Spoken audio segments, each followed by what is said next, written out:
হে আল্লাহ, এ ত্যাগের বিনিময়ে যে কুরবানি, সবার কুরবানি আপনি কবুল করুন। আমিন। ঈদ মানে খুশি, ঈদ মানে আনন্দ। কিন্তু কিছু কিছু মানুষের জীবনে এই আনন্দ বা এই খুশি সবসময় খুশি হয়ে আসে না।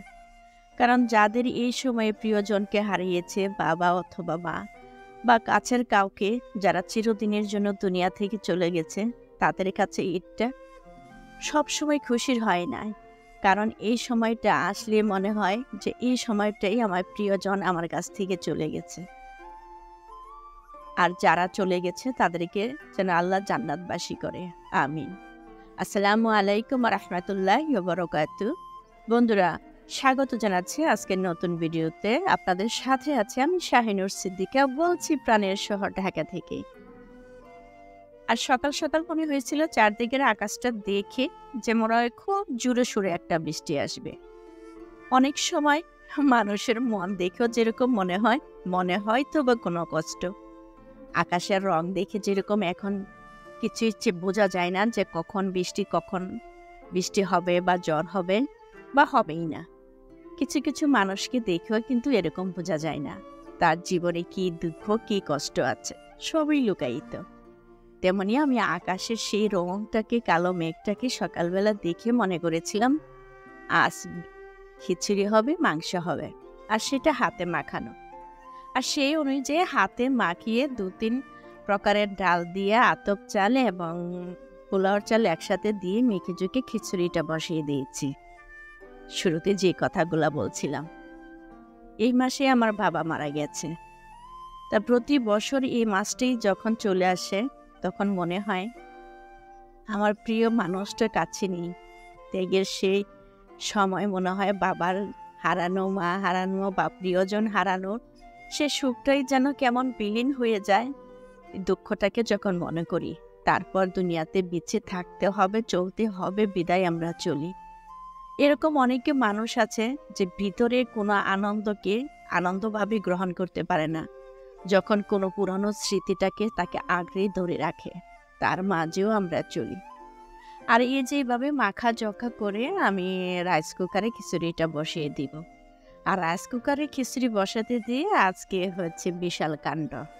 কিরকম যেন আতপ চালটা ছিল এতই পুরানো যে আমার পোলাওর চালটা সিদ্ধ হয়ে যাচ্ছে, আতপ চালটা সিদ্ধ হচ্ছে না।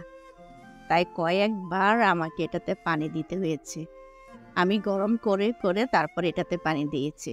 এই যে বলছিলাম না, অনেক সময় পাকা হাত বা যেই হাতেই হোক না কেন, কিছু কিছু উপকরণ যেরকম অনেকে বলে যে রাঁধুনি যদি ভালো হয় তাহলে সব রান্নাই ভালো হবে।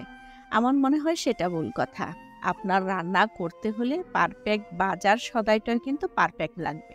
যেরকম দেখা গেছে যে চালটা পুরানো কি নতুন বা বাজারটা যদি আপনার পচা হয়, মানসম্মত না হয়, তখন আপনি যত ভালোই রাঁধুনি হন না কেন আপনি কিন্তু ঠিকমতো করতে পারবেন না। তা রান্নার ক্ষেত্রে আমি সবসময় মনে করি যে বাজারটাও জরুরি, যে আমি বাজারটা টাটকা নিচ্ছি না পুরানো নিচ্ছি, চালটা কি পুরানো না নতুন। আর এই সেই করতে করতে যাই হোক শেষ পর্যন্ত আমার খিচুড়িটা তারপরেও হলো। এটা ওই যে আমরা যেটাকে লেটকা খিচুড়ি বলি আমাদের বাসায়, সেটা। আর এটার সাথে সবসময় একটু মাংস বোনা খুব পছন্দ। এই যে আমি সবসময় ভাত রান্না করতে গেলে আমার ছেলের জন্য কি করতে হয়, 1 গাদা জল দিতে হয় মাংসতে। আমি আজকে তাই 1 গাদা দেখেন জল দিয়ে মাংস করে ফেলছি। কিন্তু খিচুড়ির মাঝে কিন্তু একটা আটা সাটা বা কষা কষা মাংসটাই খুব ভালো হয়। আর এই যে সাথে থাকবে লেবু আর এই আচার। তারপর সন্ধ্যার পরও আবার দেখে গেছে ছেলেরা এই মাংস দিয়ে তেমন তৃপ্তি সহকারে খাচ্ছে না, তারপরেও আবার আমাকে চেঞ্জ করতে হচ্ছে। এ দেখেন তেজপাতা শুকিয়ে দিয়েছিলাম বারান্দাতে রোদ্রে। আর এখন হয়েছে আমার ছেলে আর বিড়ালের জন্য কোনো কিছুই কিন্তু আমি স্বস্তিতে করতে পারিনি। আমার রান্নাঘরে প্রচণ্ড রোদ আসে, ভাবছিলাম এখানে দেব। ছেলের চিন্তা করে চুপি চুপি বারান্দাতে নিয়ে দিয়ে আসছি যে এইখানেও তো শুকিয়ে যাক, অল্প একটু শুকনা বাকি ছিল। আর যে আমি তেজপাতা আনতে গেছি বারান্দায়, যায় দেখে উনি নবাবের মতো শুয়ে রয়েছে। এই যে ডাকতেছে উঠতেছে না, মনে হইতেছে যে জায়গাটা যেন সে রেস্ট্রি করে নিয়েছে, কেনই বা উঠবে। আর আমি যখন বেশি একটু জোরে মানে উঠাতে চাচ্ছিলাম, মানে এক পর্যায়ে সে হা করে আমার দিকে আসতেছিল কামড় দেওয়ার জন্য। মানে এতটা বিরক্ত বোধ করতেছিল, মানে বাতাগুলো একটু হয়তো বা আরাম পাচ্ছিল শুয়ে শুয়ে। যাই হোক, তারপরে আমার মেয়ে যে জোর করে ওকে উঠে দিল। দেখেন কি জমিদারি ভাব নিয়ে থাকে। আমি মানে পোষা বিড়াল যে এত ঢং করতে পারে আমি মানে ওকে দেখেই বুঝি। আর এই পাতাগুলা এনে তারপরে কিন্তু আমার শুকাতে হচ্ছে। আর সবসময় আমি পাতা দিই এইভাবে রোদ্রে দিই, যেহেতু আমার এতটাই বিরক্ত লাগছে যে আমার একটা কাজ অসিবের জন্য এবং মেয়ের জন্য প্রায় মানে জায়গা রাখতে পারছি না। তারপরে কি করব? এই যে প্রিয় দুইজন এরকম অহরহ সে করে মিলছে। দেখা গেছে ঘরে কোথাও কাপড় বাস করে রাখছি, হয়তো সে কাপড়ের উপরে শুয়ে পশম টসম দিয়ে সেগুলো ভরে রাখছে। তারপরে দেখেছে আবার ঝেড়ে মুছে সেটা আবার ঠিক করতে হচ্ছে। আর পাতাগুলি এনে অনেকবার ধুতে হয়েছে, কারণ কোথাও না কোথাও তার পশম থাকে। মানে যতক্ষণ পর্যন্ত আমার মানে মনে সন্দেহ ছিল ততক্ষণ পর্যন্ত ধুয়ে নিয়েছি। আর কোথায় কে ঈদ করছেন, যেখানেই ঈদ করে থাকেন না কেন, মনে করি আল্লাহর রহমতে সহি সালামতে আসবেন। শাওয়ালের রোজা, আরাফাতের রোজা ছিল গতকাল। আর আমি, আমার ছেলে, আমার মেয়ে, আলহামদুলিল্লাহ আমরা তিনজনই এই রোজাটা সম্পন্ন করেছি। আর যেহেতু আবার দ্বিতীয় রোজা, তার জন্য আবার শনিবার এবং রবিবার আমরা দুই দিনই রোজা থাকব। আর আমার ছেলে মেয়ে মানে রোজা মানে ইফতারে ভাজা পোড়া লাগবে, আমার একটা কিছু হলেই হয়। আর ভাজা পোড়া করতে গেলে আজকে কোথাও যেন আমি তৃপ্তি পাই, কেন জানি। রোজার মাঝে যখন ইফতার বানায় তখন যে ফ্লেভার, তখন যে ভালো লাগা, আর তখন যে তৃপ্তি হয়, মানে ইফতারিটা বানাতে গিয়ে যেন সেই স্বাদ বা সেই তৃপ্তি মানে কোথায় যেন হারিয়ে গেছে। আমি জানি না আপনাদের এরকম হয় কিনা, আমার এরকম হয় যে রোজার মাঝে অন্য একটা ফ্লেভার আসে খাবার থেকে, বা অন্য রকম একটা ভাজা পোড়া বা মুড়ি মাখা থেকে একটা স্বাদ আসে। রোজা ছাড়া আমার কাছে এগুলা একটু ভালো লাগে নাই, মানে কেমন জানি, মানে ওই ফিলটাই আসে না। আপনাদের কারো হয় কিনা জানি না। আর এদিক দিয়ে মেয়ে আমটাম কেটে নিচ্ছে, ছেলে শরবত বানিয়ে নিচ্ছে, মেয়ে আম কেটে নিচ্ছে, আমি ভাজা পোড়া করে নিয়েছি। এভাবেই আজকে আমাদের ইফতার হবে সবাই তিনজনেরই।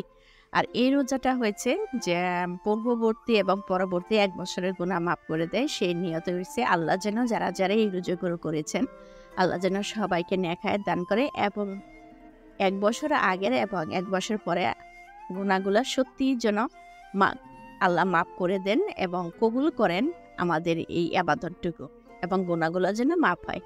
আর এই যে একের পর এক এইভাবে আমি ভিজে নিচ্ছিলাম। এই যে একটা কথা বলছিলাম না, আমরা দেখছি রমজানের যে বরকতটা আসলে কিন্তু সেটা রমজানই থাকে, অন্য সময় থাকে না। তাই ইফতারি বানাতে বানাতে সামনে চোখ গেল সেই নিচে আমার ডুবার, দেখেন পাশে কুরবানির গরু এনে কি সুন্দর গরুটাকে খাওয়াচ্ছে।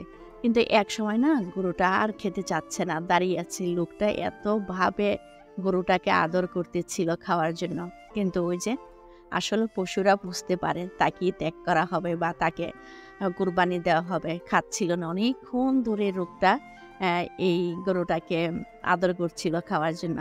সেটাই আপনাদের সাথে ধারণ করে নিলাম। এটা মিনার থেকে কিছু পাপড় নিয়ে আসছিল মেয়ে, তো পাপড়টা এতই বড় ছিল, আর মেয়েকে বললাম যেটা যদি আস্ত দাও তাহলে কিন্তু আমার কড়াইতে ধরবে না, আর এটা যে 3-4টা টুকরা করে দাও। মাশাল্লাহ এগুলা খেতেও খুব মজা। সব মিলে ইফতারের সময় হয়ে গেছে। আমরা যেহেতু ডাইনিং টেবিলটা আমার একদমই ছোট, মানে সবার একসাথে জায়গা হবে না, আমার রুমের নিচে ফ্লোরে বসে সবাই একসাথে আমরা ইফতার সব করে নিলাম। ইফতার করার পরে মনে হয়েছে যে রাত্রে মানে দিনে যে মাংসটা রান্না করা হয়েছে আসলে কিন্তু সেটাই, যে একটা কথা বললাম না যে পানি বেশি দিয়ে দিচ্ছি, তাই এর জন্য সন্ধ্যার পরে আবার ছেলে মেয়ের জন্য চিকেনটাও ভেজে নেব।